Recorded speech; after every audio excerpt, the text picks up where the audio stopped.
네, 고린도 후서 계속해서 함께 묵상하겠습니다. 고린도 후서 4절부터요. 4절부터 11절까지, 4절로 11절까지. 자, 그러면 1장 4절 보면요. 이게 위로의 하나님이에요.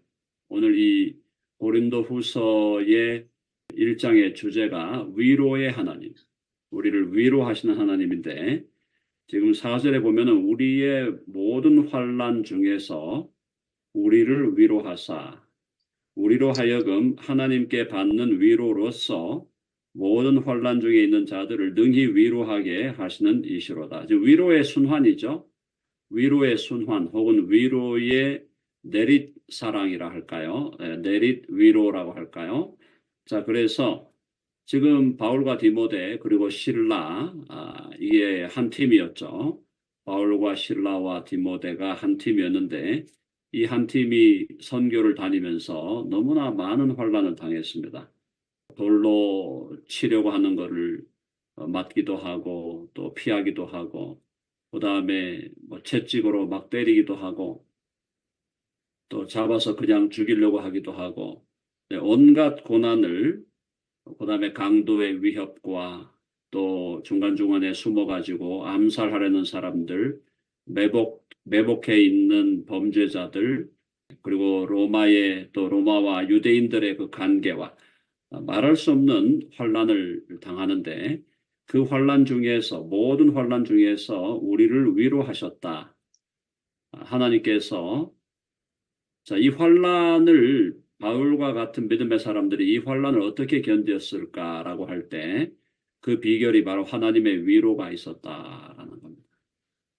그러니까 바울의 삶을 우리가 묵상해보고 또 바울의 한 팀이었던 디모데와 실라와 누가와 또 그 외 디도와 또 브리스가와 아굴라와 등등 그 바울의 팀을 우리가 생각해 볼 때 그들의 삶은 정말 고난으로 점철된 삶이었어요. 이렇게까지 고난을 당해야 되나 할 정도로 정말 이러한 고난을 쉴 새 없이 고난을 당하는 그런 상황이었는데 그럼 그걸 어떻게 이겨냈을까? 어제 말씀드렸듯이 믿음이라는 초능력, 믿음이라는 그 하나님이 주신 그 초능력으로 이겨낸 것도 있지만 또 한편으로는 하나님께서 바울을 비롯한 이 믿음의 사람들에게 하나님이 무한한 위로로, 풍성한 위로로 그들과 함께 하셨다라는 겁니다. 자, 그러니까 인생에 우리의 환난과 슬픔이 있을지라도 그 환난과 슬픔 배후에 하나님의 놀라운 위로가 있다는 것은 바로 우리가 이 땅을 살아가면서 끝내 승리할 수 있는 힘이 된다는 거죠. 바울은 그래서 위로를 경험했습니다. 자, 위로하사 우리로 하여금 하나님께 받는 위로로서 모든 환난 중에 있는 자들을 능히 위로하게 하시는 이시로다. 자, 하나님이 바울 팀을 위로하고 바울 팀은 또 그 아래에 있는 혹은 그 옆에 있는 모든 사람, 모든 환난 중에 있는 자들을 능히 위로하게 하시는 이시로다.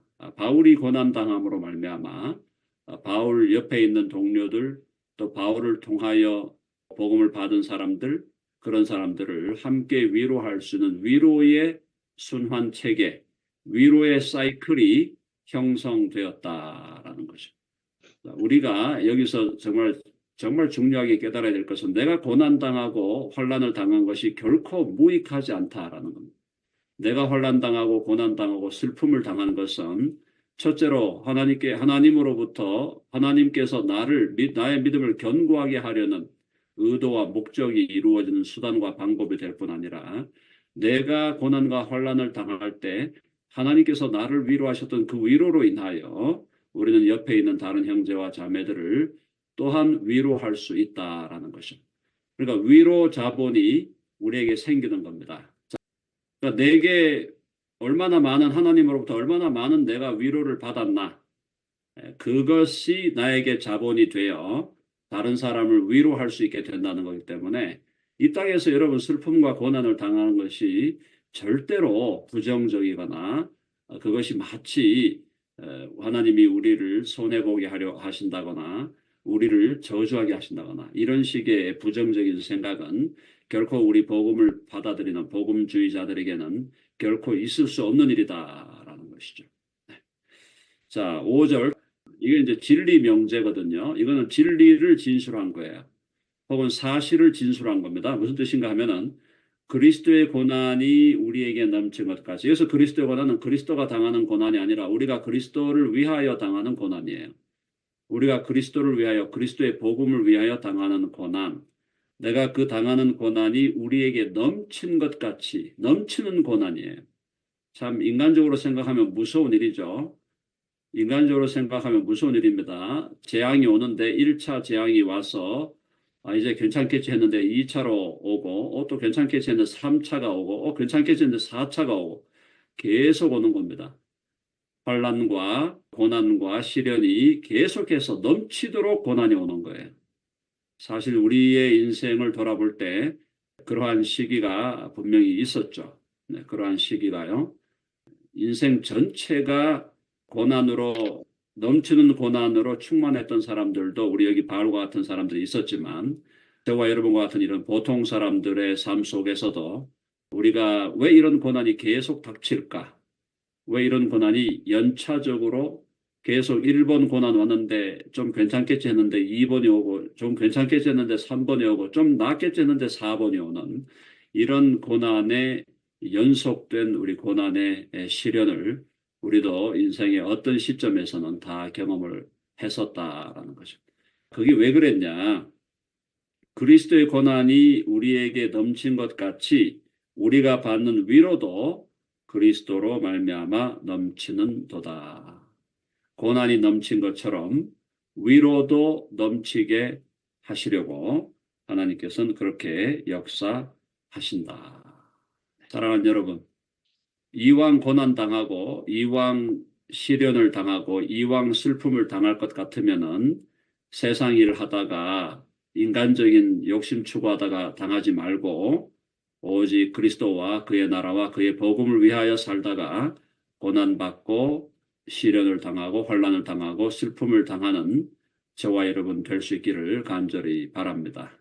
어떻게 살아도 삶은 고난이에요. 삶은 고난의 연속이고 형극의 삶입니다. 어떻게 살아도 빌리어네어라고 고난이 없을 것 같습니까? 빌리어네어는 빌리어네어대로의 고난과 인생의 그 고통이 있는 거예요.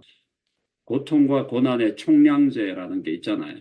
모든 사람은 다 고난과 고통 속에서 살아가고 있습니다. 그런데 그 삶이 무엇을 위한 삶이냐라는 거죠. 하나님의 영광과 그의 나라와 그의 복음과 그의 교회를 위한 삶이냐, 아니면 개인의 영달과 개인의 욕망과 육신의 정욕과 안목의 정욕과 이생의 자랑을 위한 삶이냐, 어떠한 삶을 살아가냐, 삶의 방향에 따라서 그 사람의 고난의 의미도 반드시 달라지게 되어 있다는 것입니다.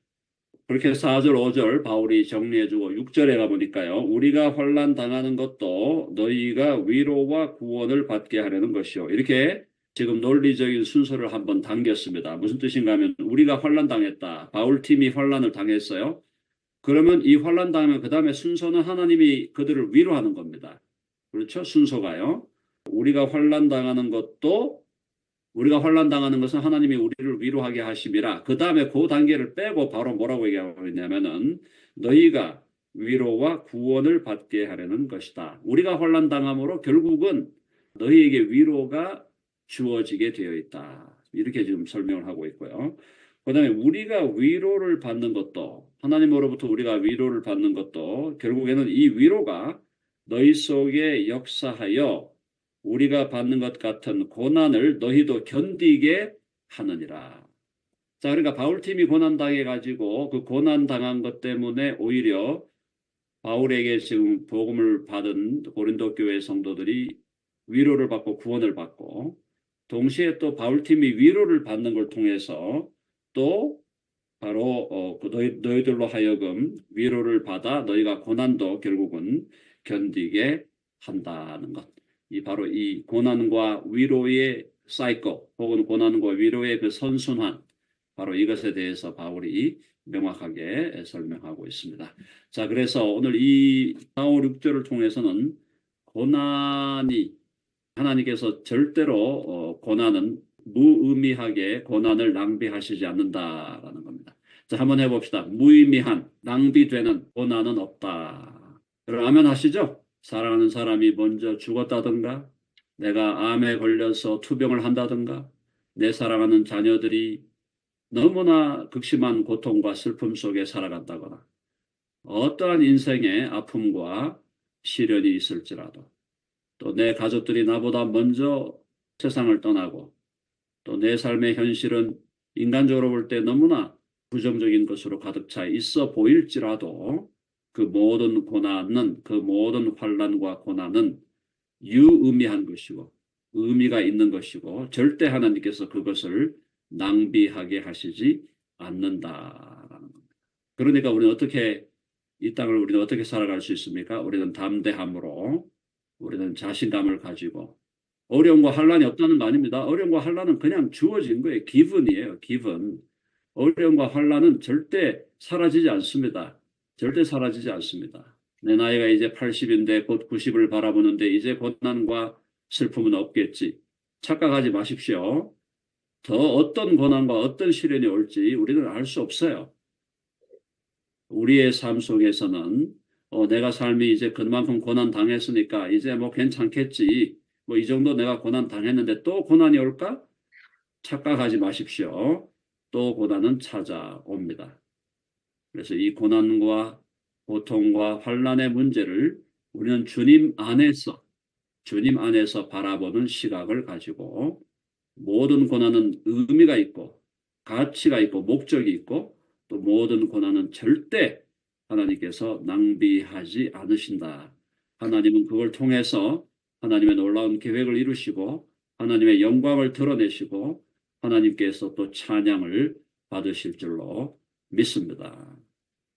자, 7절 똑같은 얘기죠.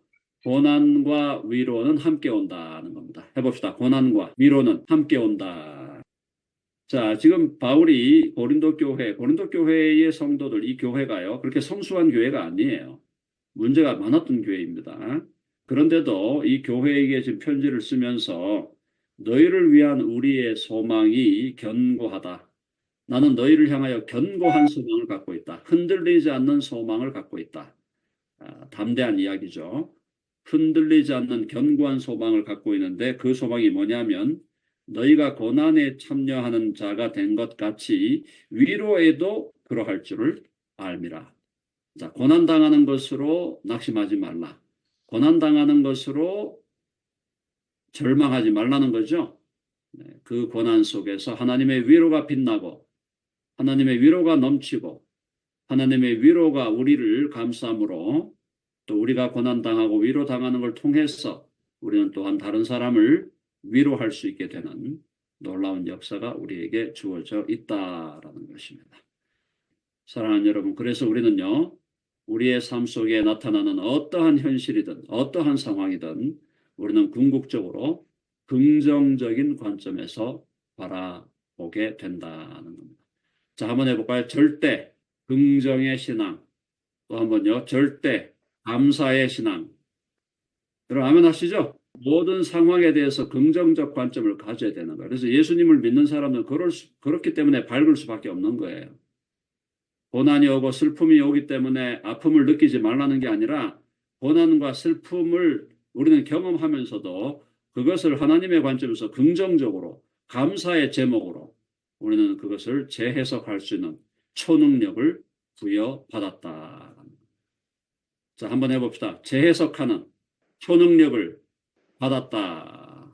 여러분 아멘 하시죠? 아멘. 삶의 현실은 바뀌지 않는다 그랬습니다.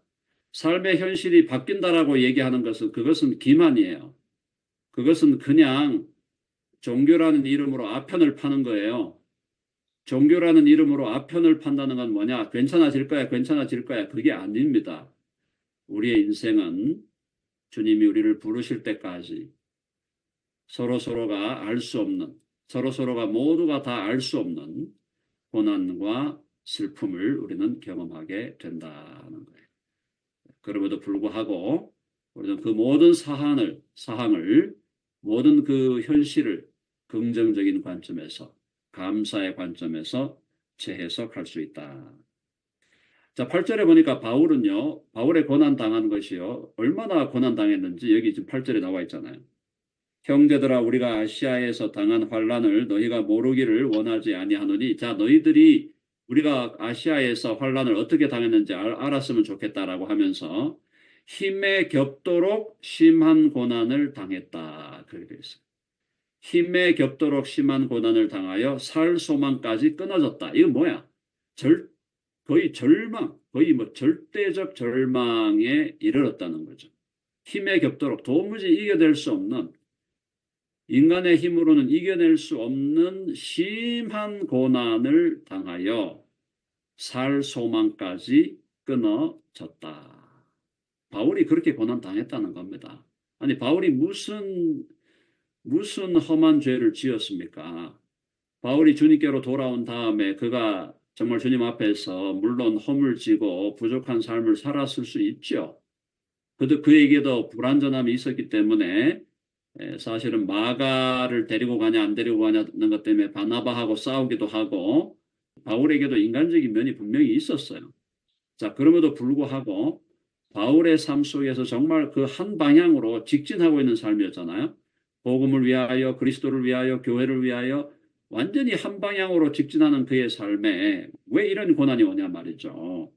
힘에 겹도록 심한 고난을 당하여 살 소망까지 끊어졌다라는 겁니다. 와, 이런 정도면은 예수님 안 믿고 말지, 하나님 안 믿고 말지 그렇게 생각하지 않겠어요? 인간적으로 생각하면. 자, 근데 바울은 이 고난과 이러한 고난을 당해서 그 다음에 9절에 보니까 이게 비밀이었다는 거예요. 자, 보십시오. 우리는 우리 자신이 사형 선고를 받은 줄 알았으니, 마치 사형 선고를 받아가지고 사형을 당하기 직전에 있는 사람처럼 온갖 공격을 당하고 온갖 핍박을 당하고 폭력을 당하고 린치를 당하고 사람들에게 쫓기고 또 그죠? 뭐예요? 채찍으로 맞고 돌로 맞고 엄청난 고난을 당했어요. 정말 그렇게 고난 당했는데, 자, 그러니까 우리는 우리 자신이 사형 선고를 받은 줄 알았으니, 야, 이제 내가 죽을 때가 된 모양이다. 하나님이 나를 데려가시려는 모양이다. 자, 이렇게 이제 생각을 했는데, 자, 그런 고난을, 그렇게 극심한 고난을 주신 이유가 뭐냐? 그 이유가 우리로 자기를 의지하지 말고 오직 죽은 자를 다시 살리시는 하나님만 의지하게 하심이라. 여러분, 아멘이죠? 자기를 의지하는 것. 이게 불신앙입니다. 불신앙의 핵심이 뭘까요? 자기를 의지하는 겁니다. 자, 이것과 우리가 매일 싸우고 있어요. 저도 매일 이것과 싸우고 있습니다. 저 자신도 매일 이것과 싸우고 있는 겁니다. 자기를 의지하는 거죠. 내 실력과 내 경험과 내 학식과 내가 준비된 것, 그것을 의지하여 살고 사역하는 것. 이것과 싸우는 겁니다. 자기를 의지하지 말고 오직 죽은 자를 다시 살리시는 하나님만 의지하게 하심이라. 하나님만 의지하게 하는 거예요. 하나님만. 하나님께 능력이 있고 하나님께 지혜가 있고 하나님께 해결책이 있고 하나님께 기쁨이 있고 만족이 있고 행복이 있고 하나님께 승리가 있고 하나님께 열매가 있고 하나님께 모든 것이 달려 있다라고 하는 그 신앙, 하나님 중심의 신앙, 하나님만 의지하는 신앙, 그 신앙, 하나님만 의지하는 그 신앙을 우리에게 견고하게 세우기 위해서 하나님은 고난을 주신다. 사랑하는 여러분, 그러므로 고난이 없으면 우리 믿음이 자라겠습니까? 안 자라겠습니까? 고난이 없는데 우리 믿음이 자라겠어요? 안 자라겠어요? 고난이 없으면 안 자라죠. 고난이 없을 때도 물론 자라긴 하지만 고난을 주신 이유는 우리 믿음이 자라게 하려 하십니다라는 거죠. 네. 자, 그래서 우리가 고난을 부정적인 시각, 인간적인 시각으로 보지 말고 하나님의 시각으로 또 여러분이 각자가 당하는 고난, 각자가 당하는 어려움과 시련이 있을 겁니다. 그 어려움과 시련들을 또 하나님께서 하나님의 주권을 따라서 허락하시는 것은 결국 우리로 하여금 하나님만 의지하는 강한 신앙을 우리에게 세우려는 것이다. 아멘 하십니까? 우리가 살 만큼 살았다 할 때에도 늘 주님 앞에서 우리의 마음을 겸손하게 유지하면서 주님께서 오직 주님만 의지하며 살게 해 주시옵소서. 내가 내 실력, 내 능력, 내 경험, 내 지식, 내 판단에 의지하지 않고 오직 주님의 지식과 지혜와 판단에 의지하여 주님 맡겨주신 사명, 저와 여러분 모두에게 사명이 있습니다. 자, 한번 해봅시다. 우리 모두는 사명자다. 다 사명이 있어요. 어떤 사명이 있습니까? 복음을 전하는 사명입니다. 복음을 전하는 사명이에요. 또 교회를 세우는 사명이에요. 복음을 전하고 교회를 세우고 하나님의 나라를 확장하는 사명입니다. 그것은 목회자들이나 사역자들이나 선교사들에게만 주어진 게 아니잖아요. 그게 우리 모두에게 주어진 사명이에요. 복음을 전하고 교회를 세우고 하나님의 나라를 확장시켜가는, 하나님의 영광을 드러내는, 그리고 많은 사람들을 구원해내는 것이 저와 여러분 모두에게 주신 하나님의 사명임을 믿고, 우리가 이 사명을 감당하기 위해서 하나님은 꽃길을 허락하는 게 아니라 고난의 길, 가시밭길, 형극의 길을 우리에게 준비해 놓으셨다. 그 고난의 길을 가면서도 우리가 그 길을 포기하지 않고 걸어갈 수 있는 것은 그 과정에서 하나님은 우리에게 놀라운 위로로 함께 하셔서 우리로 하여금 이기게 하시고 견디게 하시고 승리하게 하시고 오직 하나님만 의지하게 하신다. 그것이 우리 인생의 최고의 행복이다라는 겁니다. 행복은 일이 풀릴 때 행복이 있는 게 아니라 고난과 어려움 속에서 하나님만 의지하고 하나님으로부터 오는 위로를 받을 때, 그때가 우리 인생이 가장 행복한 때다라는 걸 기억하시고 우리의 삶 속에 오는 여러 가지 환난과 고난을 넉넉히 이겨내는 저와 여러분 모두가 되기를 간절히 바랍니다. 한번 해봅시다. 우리 승리하리라. 아멘.